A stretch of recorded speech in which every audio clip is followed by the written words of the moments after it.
What's up, ladies and gentlemen? My name is Ryan Kostrowski. This is Wisconsin Sports Talk. So we got a big game tonight. The Bucks are hosting the Houston Rockets. We got two of the better teams in the NBA going at it tonight, guys. And most importantly, at least in my eyes, because this win doesn't mean a lot for Milwaukee. This does, to me, very likely mean a lot for the MVP race. Right now, Giannis and James Harden, it's neck and neck. I ran a Twitter poll the other day. It was neck and neck. I've been watching the polls other places. It's neck and neck. I don't know where the sports writers' head's at. I can see the arguments for both sides, and I'll make my case for Giannis here in a few minutes, and he's very deserving of the MVP. But that's not to say that James the Beard Harden isn't also deserving of the MVP, and it happens all the time in sports, right, guys? Comes down to a close battle. We got two very good NBA players right now that are going to be really, I think, to me, at this point, given their last efforts tonight to try to kind of make their case. I know it's really important to James Harden. I know Giannis cares. I don't know if he cares as much. He's also got a long career ahead of him, so he's going to rack up more than likely a couple of them. But tonight will go a long way, and if the Bucks can win this one handily and Giannis balls out and Harden gets shut down a little bit, at least by his lofty standards, it'd be difficult for me to not to see the sports writers out there who vote for MVP not swing in the direction of Giannis Antetokounmpo. So a little busy this morning. We got Brewers starting this week. We got Bucks in full swing before the playoffs. There's still plenty to talk about with the Green Bay Packers. So no time for a presentation today. I know, not the end of the world, right? But if you're interested in more videos discussing the Packers, Brewers, and Bucks, hit that red button that says subscribe, guys. This is a newer channel. Again, I'm a full-time YouTuber for Daily Fantasy Sports.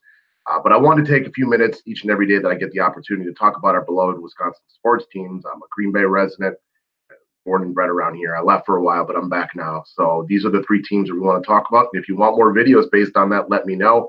And I am still looking for somebody to volunteer to come on here and talk about the Brewers with me. So if you're interested, reach out to me, leave a comment in the comments section, or hit me up on the Twitter profile down below. So let's cruise around and take a look at a couple things. So as far as Milwaukee goes tonight, thank you to Jeremy Lamb for hitting the NBA shot of the year the other day to knock off Toronto, making them losers of two straight, Milwaukee winners of two straight. Nick Nurse, the head coach of the Toronto Raptors, has already come out and said that he doesn't really care about the number one seed. So quite frankly, Houston's the more desperate team tonight. This game means more to them. Milwaukee's pretty well got that number one seed solidified, especially since we have the season tiebreaker. The Toronto Raptors wrapped up already. Raptors wrapped up. That sounds kind of silly. But if you move on down to the Western Conference, you can see the Houston Rockets currently reside in the 3 seed, but the West is tight as a drum. You could legitimately drop down to the 8 seed, or you still have an outside shot of winning that number one seed. So Houston is the more desperate team tonight. If you look over at your Vegas odds, you'll see that they're looking for a game total around 227, which to me makes a lot of sense. They got Milwaukee favored by 4 in this one, which once again, that makes sense to me. Big time Bucks fan, you guys all know this. I don't like this spot for Milwaukee tonight.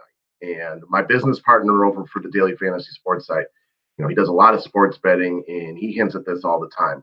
In sports, you often look towards the more desperate team. And right now, the Houston Rockets just have significantly more to play for than the Milwaukee Bucks.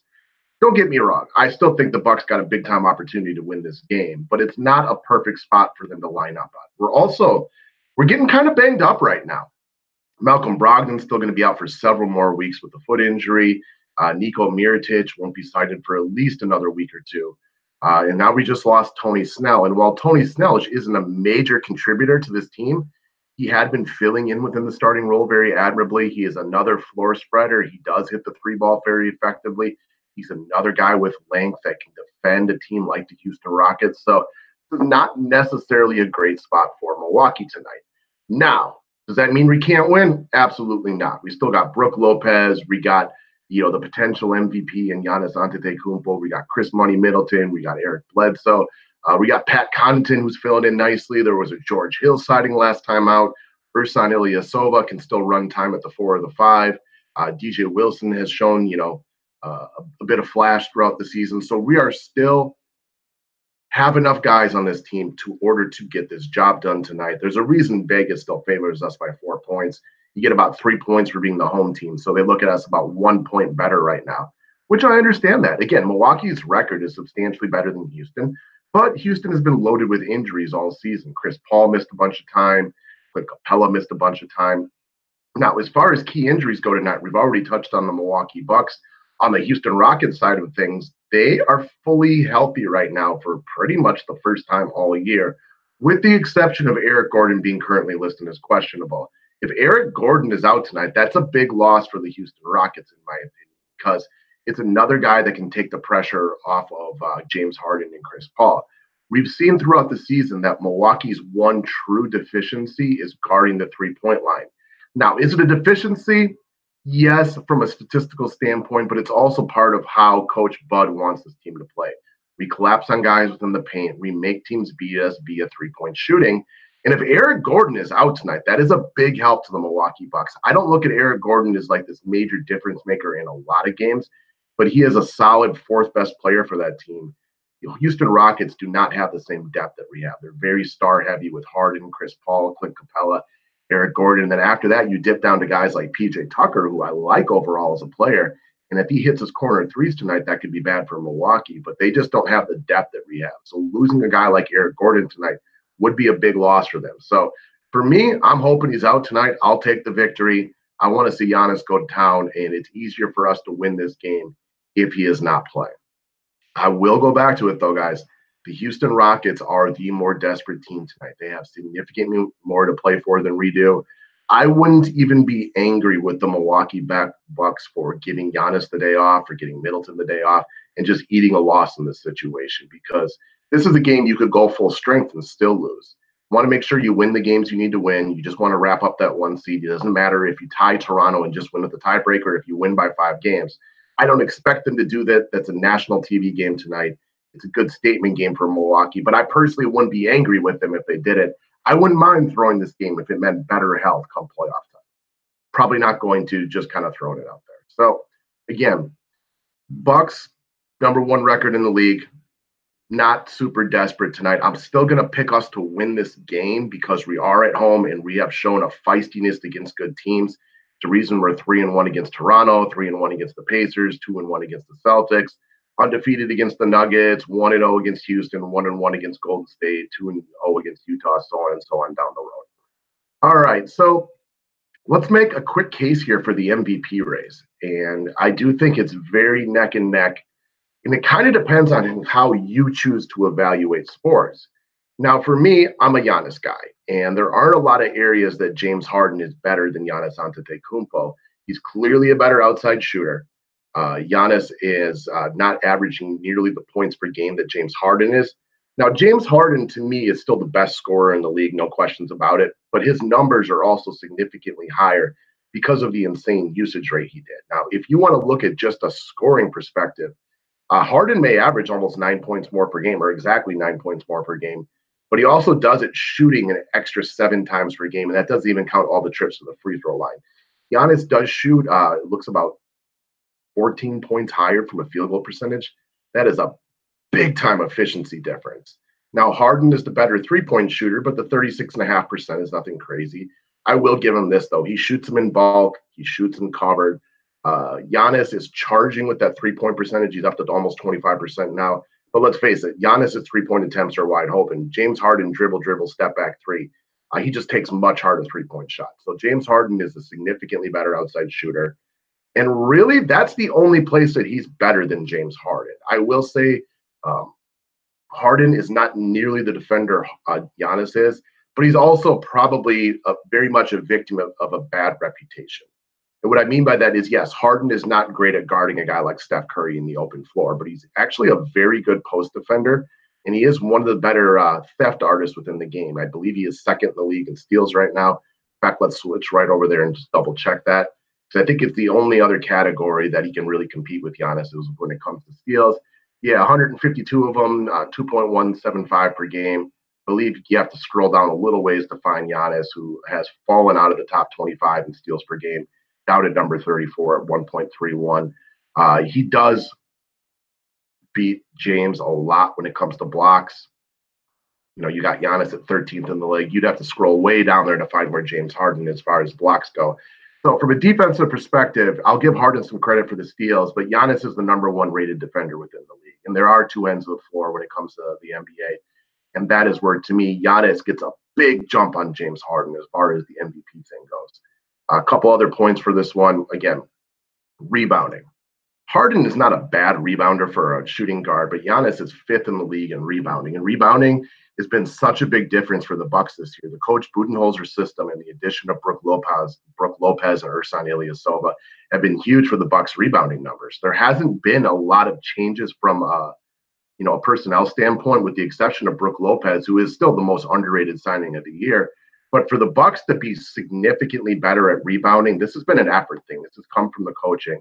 And you see it with Giannis, who is averaging well over 10 rebounds per game. So Giannis gets the bump right there. The other place that I think you kind of have to take a look at why Giannis deserves the MVP over James Harden, look at the records. Milwaukee is 55-19, whereas the Rockets are 47-27. That's a nice 8-game difference. Also, Milwaukee is a million times better than last year, whereas the Rockets have taken a hit and aren't as good as last year. Now, part of that's going to be a byproduct of the Clint Capella injury. They started slow this year. They weren't quite as hungry to start the year. They were a little bit off.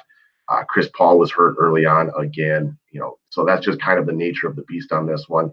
And where James Harden does get a little bit of a bump to me is I don't think the Rockets sniff the playoffs if James Harden is not there. I do think Milwaukee could potentially be a low-end playoff seed within the East if it was just Middleton, Bledsoe, Brogdon, Brook Lopez. So I will give James Harden maybe a tick right there that in the true definition of MVP, his team might suffer more with him out a little bit. I think it's not substantial. It could be minor. You can't exactly, put a statistic onto something like this. But what he has done for this team this year and that run that he went on for almost 20 games when Chris Paul was incredible. I don't want to take anything away from the beer. I'm a big James Harden fan. I think he is still one of the most underappreciated superstars in the game.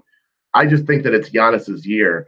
And personally, one of the things that Giannis has going for him is the writers and the sports analysts who vote for this, they don't typically like to go back-to-back with guys. And quite truly, that's why LeBron James is only, I believe, a 4-time MVP, when realistically he should be 9 or 10.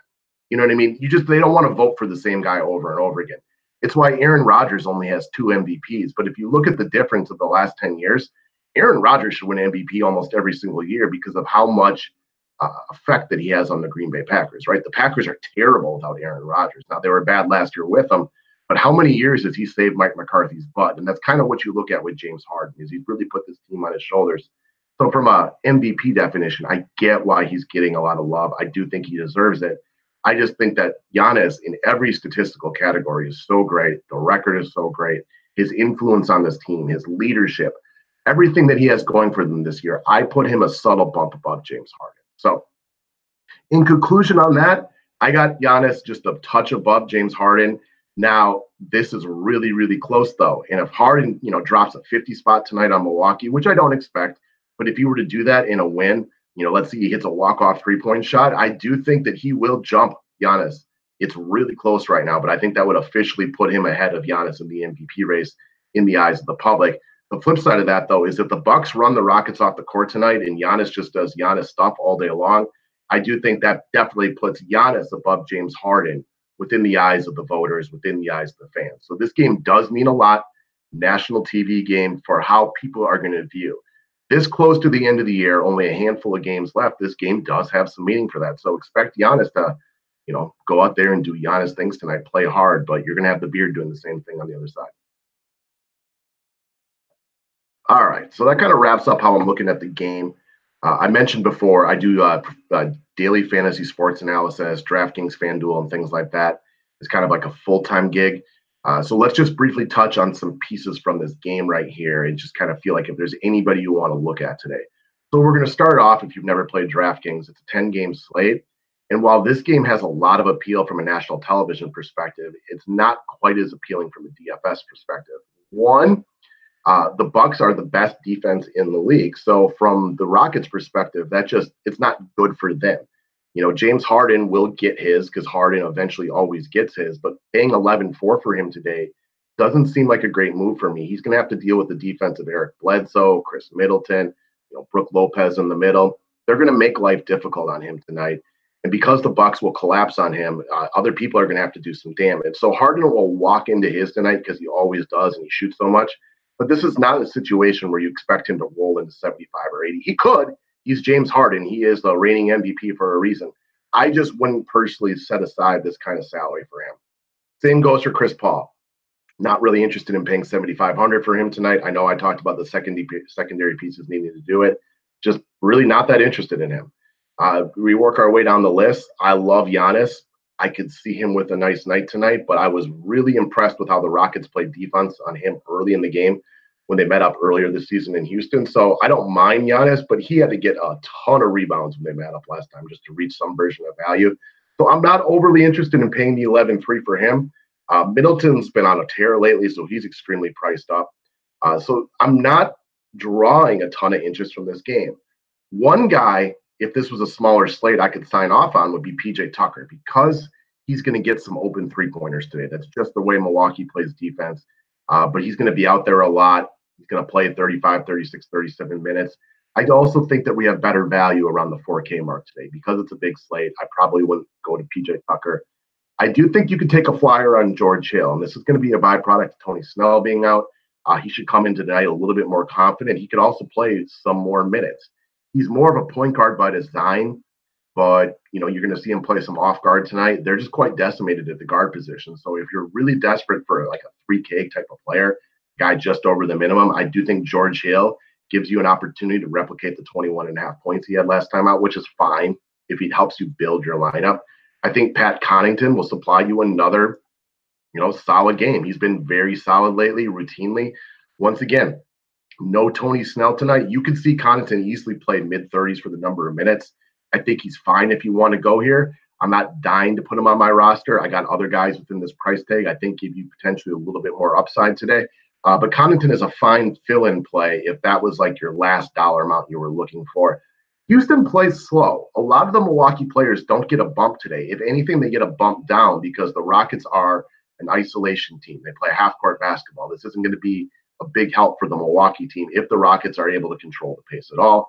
And Brook Lopez, maybe in deeper GPPs. And a big part of this is he might, if he gets on fire from three-point range, which he has been lately, you could see him with a real positive effect on this game.